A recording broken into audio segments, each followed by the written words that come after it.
Will you meet us here as we call on your name? Will you meet us here? We come to this place to worship you, God of mercy and grace. It is you we adore. It is you praises are for.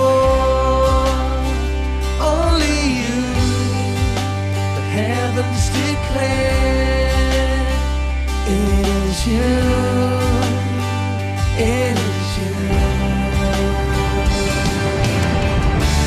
Holy, holy is our God Almighty.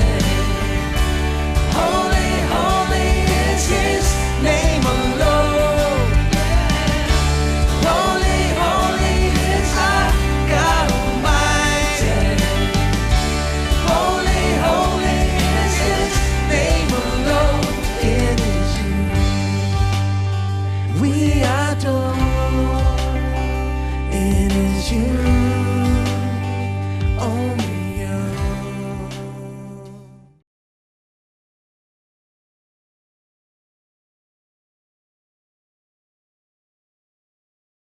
Romeo अध्याय 8 चलिए मैं पढ़ता हूं वचन 14 से वचन 17 तक।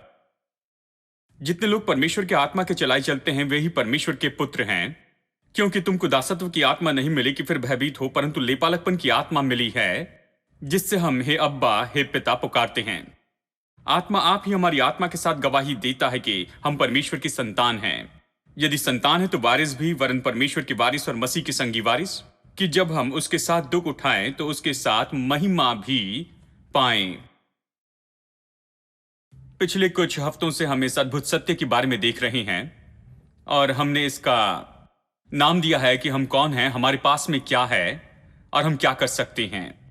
ये एक बहुत बड़ा शीर्षक है जिसमें बताया है वो सारी बातें जो नए नियम में विश्वासी के रूप में हमें दी गई है इस नई वाचा में, और हमें क्या मिला है मसीह के कारण और उसके क्रूस पर उसकी मृत्यु के कारण हमें परिणाम में क्या मिला है, उसके परिणाम में हमें क्या मिला, इसके कारण हम क्या हो गए। 2000 साल पहले कलवरी के क्रूस पर जो हुआ उसके परिणाम में क्या हुआ है, और आज नई वाचा में इसने हम पर कैसे प्रभाव डाला है। और हम तो यही शिक्षा सिखा रहे हैं और ये बहुत से भागों में है, क्योंकि हम यहां पर बहुत सी बातें देख रहे हैं जो हमें दी गई हैं। पत्रियां तो वचन का वो भाग है जो ज्यादातर इसके बारे में बताता है। मत्ती, मरकुस, लूका, यूहन्ना तो सुसमाचार है जो हमें ये कहानी बताती है कि उस समय क्या हुआ जब यीशु यहां पर इस पृथ्वी पर आया और क्रूस पर मरा। यह हमें यीशु की कहानी बताते हैं, उसने क्या किया और उसने क्या कहा, और साथ ही क्या हुआ जब उन्होंने उससे क्रूस पर चढ़ाया। लेकिन पत्रियां थोड़ी अलग है, वो हमें इसका अर्थ बताती हैं कि क्रूस क्यों हुआ, वहां पर सच में क्या हुआ और इसका परिणाम क्या हुआ, वो क्यों मरा और उसके मरने के कारण हमें क्या मिला है। पत्रियां इसी के बारे में है और हम नए नियम की पत्रियों के ऊपर गौर करते चले जा रहे हैं। तो हमने यहां पर रोमियो से शुरू किया और बहुत से सत्यों को पहले ही देखा है और देख रहे हैं। ये अद्भुत सत्य देख रहे हैं जो मैंने यहां पर इस वचन के भाग से पढ़ा है। ये पूरी बाइबल में सबसे महत्वपूर्ण भाग है और ये सत्य है कि हम परमेश्वर की संतान हैं। सब लोग कहें हम परमेश्वर की संतान हैं। यह अद्भुत सत्य है, हम परमेश्वर की संतान हैं। हमें सत्य को स्थापित करना है हमारे दिल और मन में बिना किसी संदेह के, क्योंकि यदि हम संतान हैं तो निश्चय ये नैतिक बात भी है। मतलब संतान के रूप में हम बहुत सी विरासत के वारिस हैं। जैसे बच्चा किसी परिवार में जन्म लेता है, वो परिवार की संपत्ति का वारिस है और दूसरी बातें जो परिवार का भाग हैं, और ऐसे कुछ अधिकार और सौभाग्य हैं जो उस संतान की हैं। तो परमेश्वर की संतान के रूप में हमारे भी कुछ अधिकार है, कुछ विरासत है, लेकिन हम उसे नहीं पाते और ना ही उसे पा सकते, उसमें चल सकते हैं जब तक कि हम ये विश्वास न करें कि हम परमेश्वर की संतान हैं। हम ये सच्चाई बता रहे हैं कि हम परमेश्वर की संतान हैं, क्योंकि वचन 17 में कहता है यदि संतान है तो वारिस भी। देखिए हम यहीं देखेंगे, यदि संतान तो वारिस, मतलब इसका मतलब कोई विरासत है। यदि वारिस है तो हमें कुछ न कुछ लेना होगा। तो ये विरासत क्या है, इसके बारे में हम अगले कुछ हफ्तों में चर्चा करेंगे। एक विरासत है, हम परमेश्वर के वारिस हैं।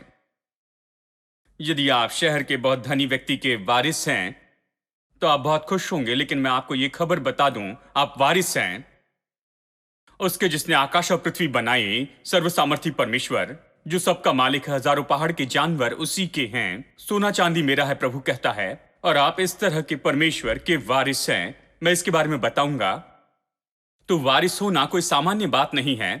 ये नैतिक बात है, ये सौभाग्य है, अधिकार है जो हमें दिया गया है।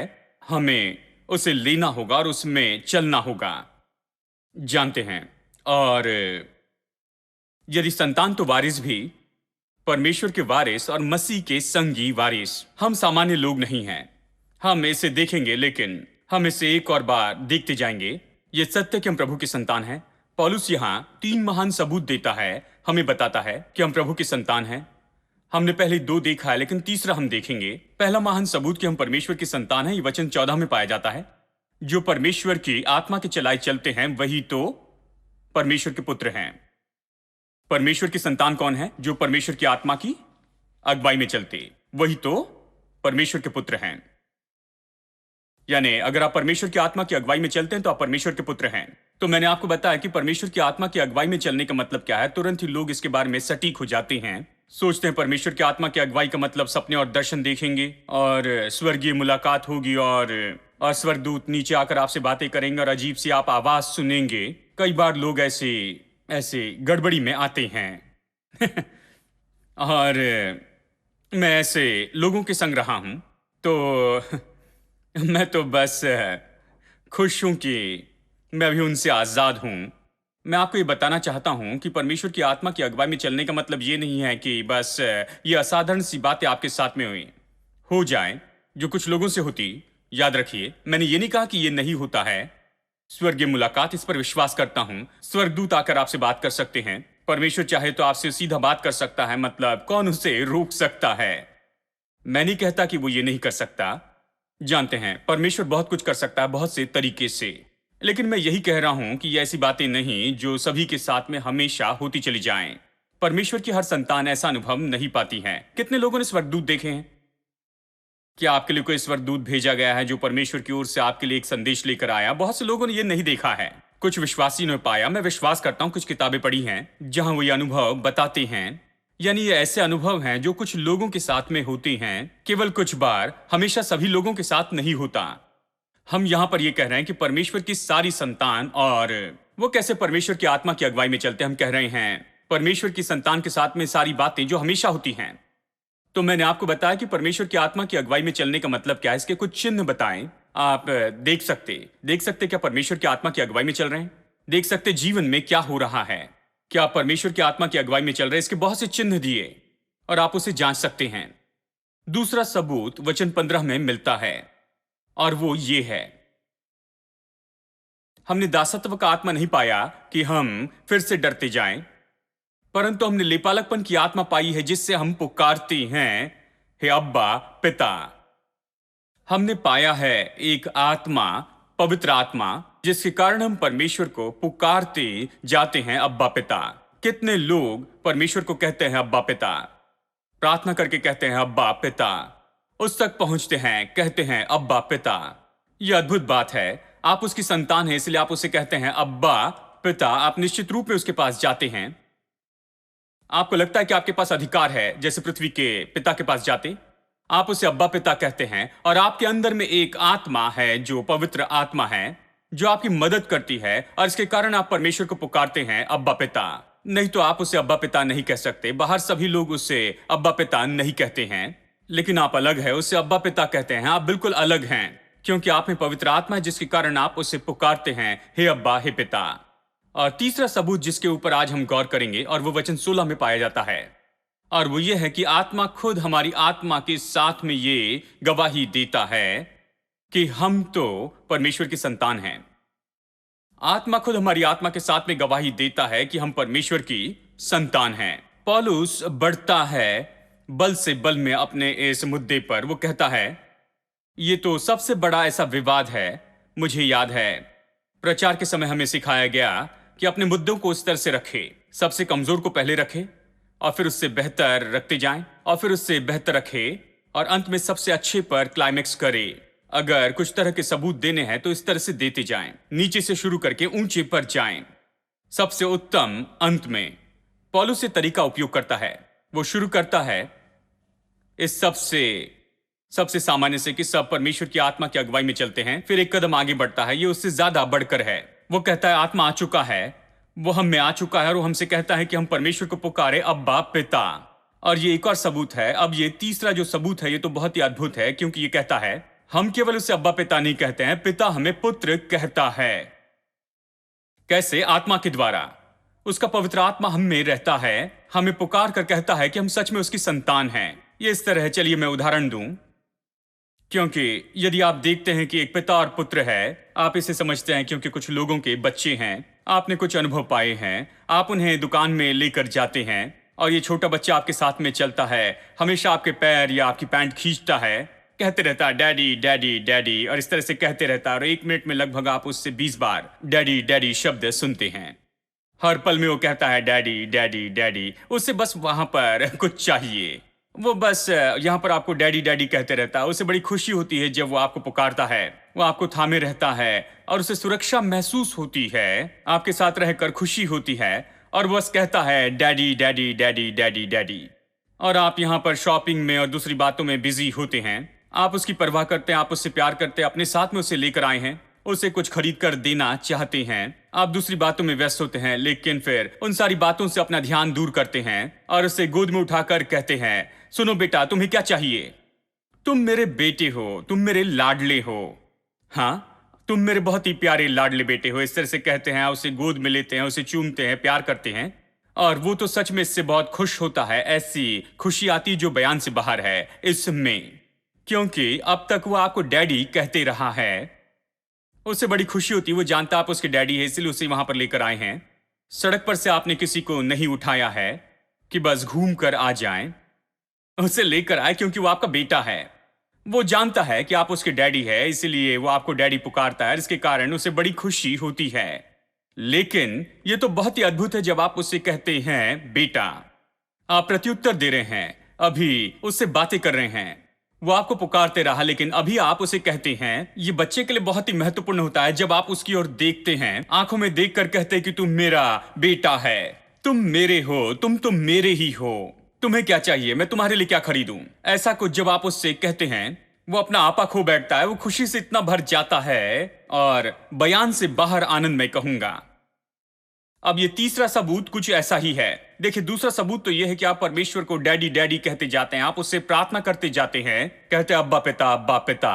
लेकिन तीसरा सबूत यह है कि परमेश्वर ने अपना सिस्टम यहां पर स्थापित करके रखा है, जहां उसने पवित्र आत्मा भेजा और पवित्र आत्मा आपके अंदर में रहता है। और ये देखिए, एक आध बार ये खास बात आपके जीवन में होती है। मैं कहूंगा कि एक बार ही ऐसी नहीं होती, लेकिन ये तो हमेशा होती रहती है। ये तो मैं कहूंगा कि ये हमेशा निरंतर होती है। ये गवाही भीतर में होती है, ये साक्षी होती है, भीतरी गवाही होती है जो आपको ये बताती है, हाँ तुम मेरे बेटे हो, तुम मेरे बेटे हो, चिंता ना करो, मैं तुम्हारे साथ हूं, तुम्हारी देखभाल करूंगा, तुम्हें जो चाहिए दूंगा, किसी बात की चिंता ना करो। देखिए, ये ऐसी आवाज जो होती है, जो आपके भीतर में होती है, जो आपको शाश्वती देती है कि आप परमेश्वर की संतान हैं। ये इसी के बारे में कहता है। इसलिए मैंने कहा यह सबसे बड़ा सबूत है। यदि आप उसे हर समय डैडी कहे, हर समय अब्बा पिता कहें और उसकी ओर से कुछ न सुने, इससे कोई भलाई नहीं होगी। आप उसे अब्बा पिता कहते हैं, ये वन वे होगा, लेकिन आप उससे कुछ नहीं सुनते हैं।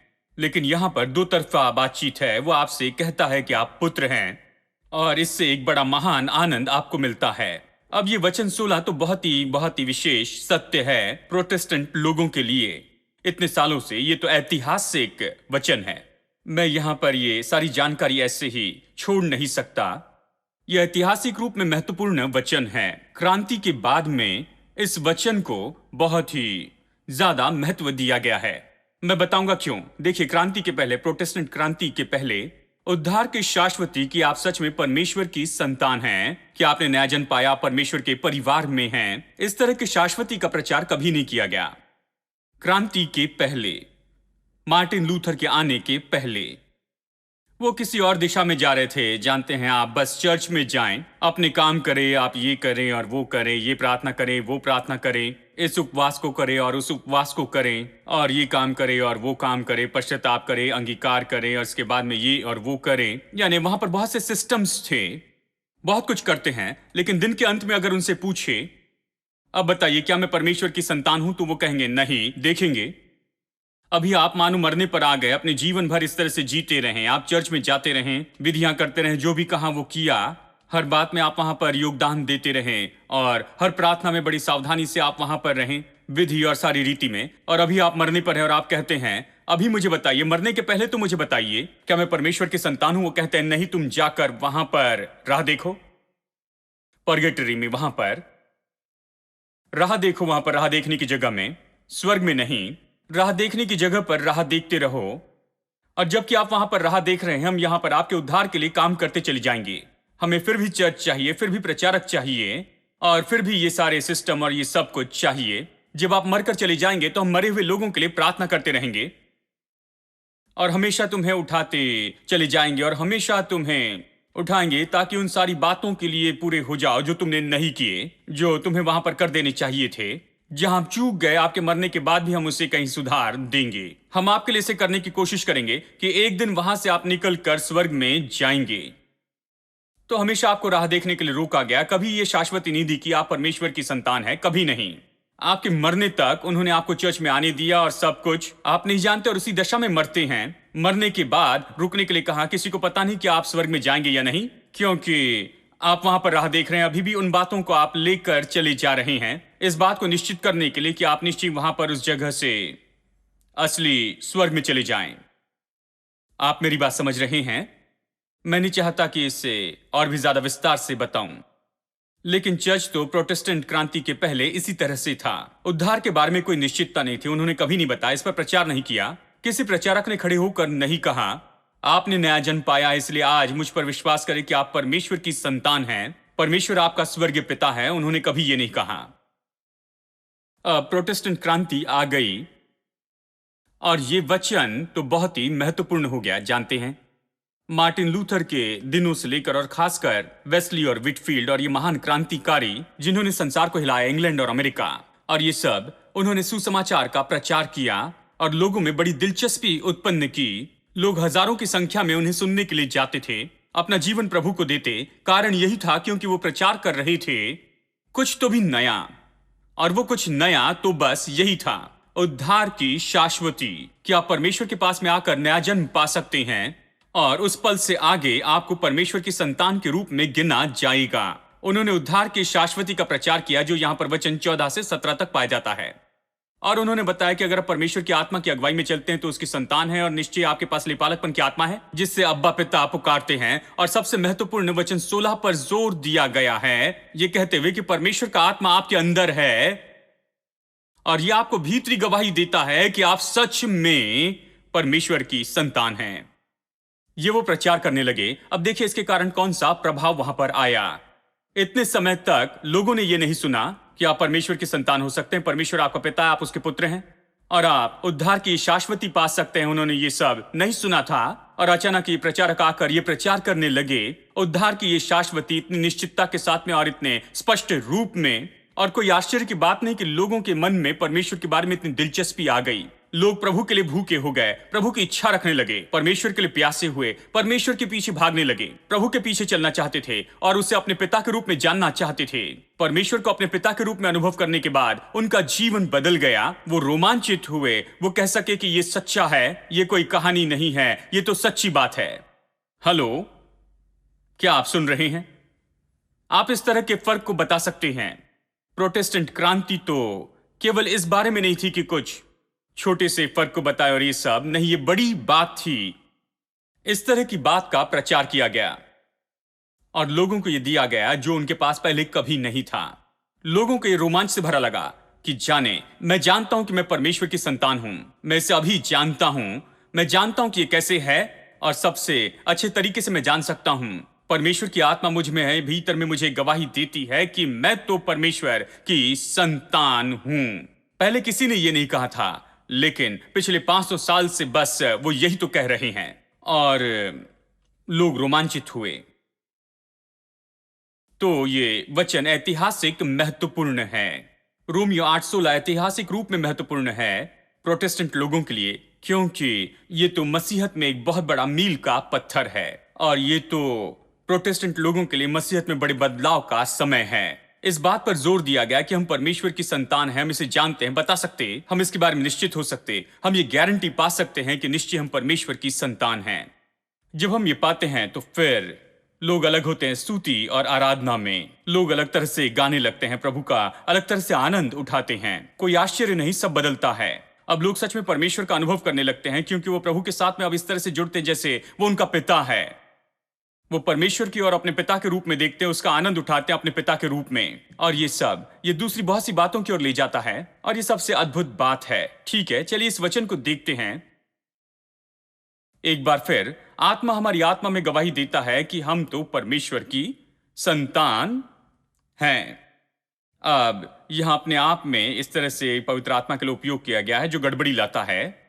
बहुत से लोग कहते हैं आत्मा कोई सामर्थ है, व्यक्ति नहीं है। जानते हैं ये सब आप और मैं जानते हैं कि बाइबल स्पष्ट रीति से सिखाती है कि पवित्र आत्मा जो त्रिएकता का एक व्यक्ति है। ठीक है, तो मैं इस बात पर जोर देना चाहता हूं कि किंग जेम्स वर्जन इसके बारे में इटसेल्फ कहता है। नए अनुवादों में यहां पर सुधार लाया गया और कहा गया है कि हिमसेल्फ, आत्मा खुद ही हमारे आत्मा में गवाही देता है। यहां पर इस गड़बड़ी को दूर करना चाहा पवित्र आत्मा के व्यक्ति होने के बारे में। Not gonna live by what I see. Not gonna live by what I feel. Deep down I know that you're here with me. I know that you can do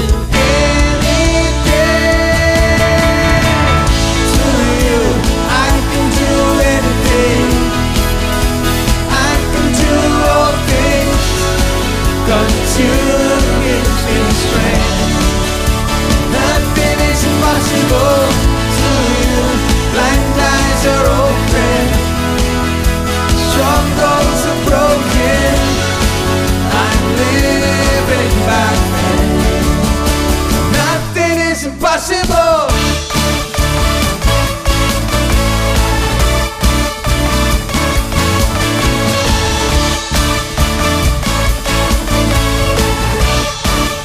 Thank you. Not gonna live by what I see. Not gonna live by what I feel. Deep down I know that you're here with me. I know that you can do anything. To you I can do anything. I can do all things. 'Cause you gives me strength. Nothing is impossible to you. Blind eyes are open. Strong roads are broken. I'm living by faith. Nothing is impossible.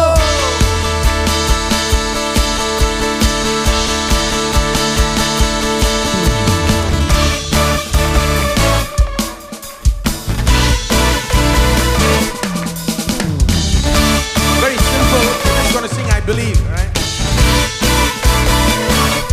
Sing it. I believe, I believe. I believe, I believe in you. I believe, I believe. I believe, I believe. Everybody. I believe, I believe. I believe, I believe in you. I believe, I believe. I believe, I believe in you. Through you, I can do anything. I can do all things. 'Cause you gives me strength. Nothing is impossible to you. Blind eyes are open. Struggles are broken.